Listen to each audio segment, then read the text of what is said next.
નમસ્કાર મિત્રો, નવી સ્ટોરીમાં આપનું સ્વાગત છે। મને આશા છે કે તમને આ સ્ટોરી જરૂર ગમશે। હું મારા મામાના ઘરે રહેતો હતો।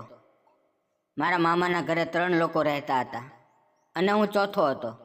મારા મામીની ઉંમર 35 વર્ષની છે અને તે ખૂબ જ સુંદર છે અને સારી લેડીઝ છે। મારા મામાની છોકરી સોનમ, જે સૌથી મોટી છે અને 24 વર્ષની છે, તે ખૂબ જ સુંદર છે। કાવ્યા, જે બીજા નંબરની છે અને તેની ઉંમર 22 વર્ષની છે, તે પણ મોડલ જેવી લાગે છે અને મારું નામ મેહુલ છે। હું 20 વર્ષનો છું। હું મારા મામાના ઘરે જ રહું છું। મારા મામાનું મૃત્યુ લગભગ 15 વર્ષ પહેલાં થઈ ગયું છે અને પછી બધી જવાબદારી મારા મામીની માથે હતી। મારા મામીએ બીજી જ્ઞાતિમાં લગ્ન કર્યા હોવાથી તેના સગાવાલા તેની સાથે કોઈ વાતચીત કરતા નહોતા। મારા મામા ખૂબ જ પૈસા છોડીને ગયા હતા, પણ તોય મારા મામીને કંઈક કામ કરવું હતું। મામી વધારે ભણેલા નહોતા। પછી મારા મામીએ એક સહેલીને કહ્યું કે આજકાલ લોકો ઓનલાઈન માર્કેટિંગ કરીને ખૂબ જ પૈસા કમાય છે, તો મારા મામીએ તે કામ કરવાની હા પાડી દીધી અને તે તેની સાથે કામ કરવા લાગી। પછી મામીને ક્યારેય પૈસાની પ્રોબ્લેમ થઈ નહીં। તેણે અમારી ઉપર પણ કોઈ રોકટોક કે બંધન લગાવ્યા નહોતા અને આવી જ રીતે તેની છોકરીઓ પણ ખુલ્લા વિચારવાળી બની ગઈ હતી અને હું પણ એવો બની ગયો હતો। થોડા દિવસ પહેલાં જ મેં એક ફિલ્મ જોઈ। તેમાં મેં બધાને સાથે ખખડાવતા જોયા, તો મેં મામી સાથે ખખડાવવાનો પ્લાન બનાવ્યો। મિત્રો, આ કહાનીમાં શીખમાં હોય છે કે જો ઘરનું વાતાવરણ ખરાબ હોય ને, તો છોકરા પણ ખરાબ થઈ શકે છે। મામી તો પહેલેથી જ ઓનલાઈન માર્કેટિંગ કરતી હતી, એટલે મેં સીધું પૂછી નાખ્યું કે મામી, મારે તમારી સાથે ઓનલાઈન માર્કેટિંગની અંદર ખખડાવવું છે। તો મામી કહેવા લાગ્યા, તે ક્યારેય કોઈ પણ સાથે આનંદ કર્યો છે? મેં કહ્યું નહીં। તો તેણે મને સીધું કહ્યું, પહેલાં તું જા અને કોઈ સાથે ફ્રેન્ડશિપ કર અને મોજ મજા કર।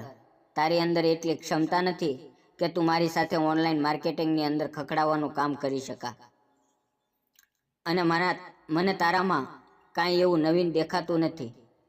આટલું કહીને તે હસવા લાગ્યા। મને લાગ્યું કે મામીએ મારી ક્ષમતા અને મતદાનની ઉપર આંગળી ઉપાડી છે। પછી મેં નક્કી કર્યું કે હવે હું એવું કરીશ કે મારા મામી સામેથી ચાલીને મારી પાસે આવે અને મને ઓનલાઈન માર્કેટિંગની અંદર મોકો આપે। પછી મેં એક પ્લાન બનાવ્યો, જેમાં મેં નક્કી કર્યું હું એવું કંઈક કરીને જ રહીશ। બીજે દિવસથી મેં મારું કામ ચાલુ કર્યું। મેં સોનમને કહ્યું કે મને સવારે 5 વાગ્યે ઉઠાડી દેજે।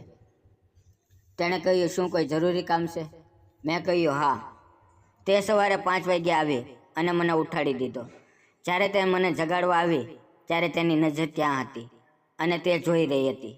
મેં તેને કહ્યું, અરે તું ક્યારે આવી? તેણે કહ્યું, કાંઈ નહીં, હું અત્યારે આવી। મેં કહ્યું, થેન્ક યુ, પણ રાત્રે કોલ આવ્યો હતો કે જે કામ માટે મારે જવાનું હતું તે કેન્સલ થઈ ગયું છે। મેં તેના ચહેરા પર એક ચમક જોઈ અને તે બહાર ચાલી ગઈ। હું નાહવા માટેની રાહ જોઈ રહ્યો હતો, કારણ કે અમારા ઘરમાં એક જ બાથરૂમ હતું અને અત્યારે તે નાહવા માટે ત્યાં ગઈ હતી। તેના બહાર આવ્યા પછી હું સ્નાન કરવા માટે જતો રહ્યો। થોડીવાર પછી હું પણ સ્નાન કરીને બહાર આવ્યો, એટલે સોનમ પોતાના કપડાં ધોવા માટે અંદર જતી રહી। તે મારી સામે જોઈને હસી રહી હતી। સવારમાં નાસ્તો કરીને બધા જ પોતપોતાના કામ માટે બહાર જતા રહ્યા। હું અને સોનમ ફક્ત ઘરે એકલા હતા। લગભગ 10 વાગ્યે મેં મારા મિત્રને ફોન કર્યો કે આજનો કોઈ પ્લાન છે? તો તેણે ના કહી। એટલે હું મારા રૂમમાં જઈને લાલ બાદશાહ ફિલ્મ જોવા લાગ્યો અને મારા હાથ હવામાં આમ તેમ મારવા લાગ્યો। થોડીવાર પછી સોનમ ક્યારે મારા રૂમમાં આવીને બેસી ગઈ, મને ખ્યાલ જ ના રહ્યો। તે મારી પાછળ બેસીને ફિલ્મ અને બધું જોઈ રહી હતી। તે બોલી, આ બધું તું શું કરા છો? મેં કહ્યું, સોરી, હું મારા હાથ ઉપર કંટ્રોલ ના કરી શક્યો, એટલે હું હવામાં હાથ મારતો હતો। તો તેણે કહ્યું, હું હાથ વિશે નથી બોલી રહી। મેં તને ઘણી વખત આ હાલતમાં જોયો છે। આજે તું સવારથી જ કંઈક વિચિત્ર કામ કરા છો। મેં કહ્યું, ના, એવું કાંઈ નથી। તો સોનમે કહ્યું, સાચું બોલ, નહીંતર હું ખૂબ મારીશ। મેં કહ્યું, સોરી, તમે મને ખૂબ ગમો છો અને હું ઘણા દિવસથી ખખડાવવાનો વિચાર કરું છું, એટલા માટે મેં આ બધું કર્યું હતું।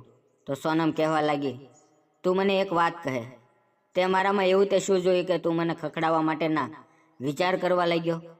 તો મેં તેને કહ્યું, સોનમ, તું એકદમ સ્ટાર જેવી લાગા છો અને તને જોઈને મને એકદમ આનંદિત થઈ જાય છે અને હું પાગલ બની જાઉં છું. પ્લીઝ સોનમ, તું મને ડાબલીના દર્શન કરાવી દે, નહીંતર હું પાગલ જેવો થઈ જઈશ.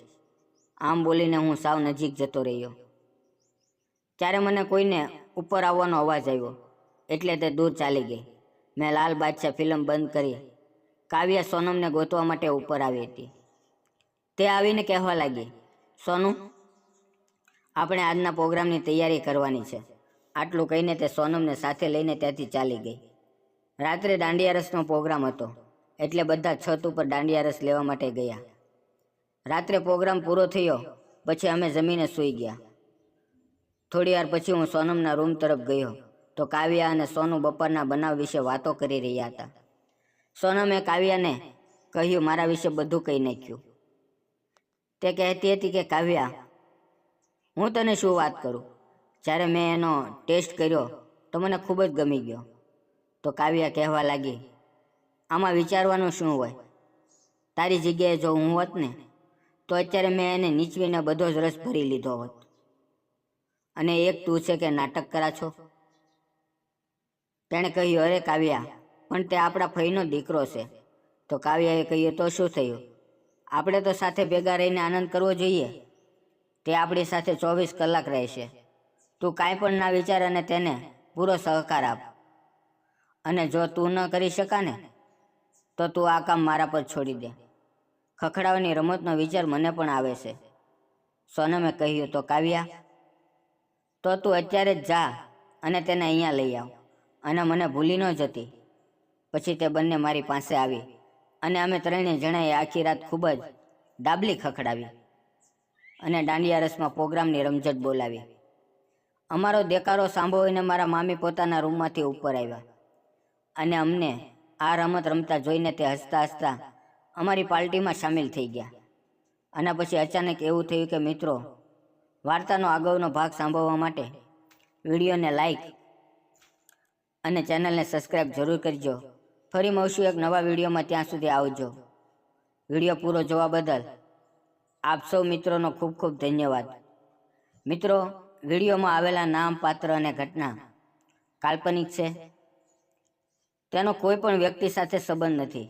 આ વિડીયોની અંદરથી આપણને શીખવામાં આવે છે કે જેવો ઘરનો માહોલ હોય છે, જેવું ઘરનું વાતાવરણ હોય છે, બાળકો પર તેની અસર અવશ્ય પડે છે. ધન્યવાદ મિત્રો.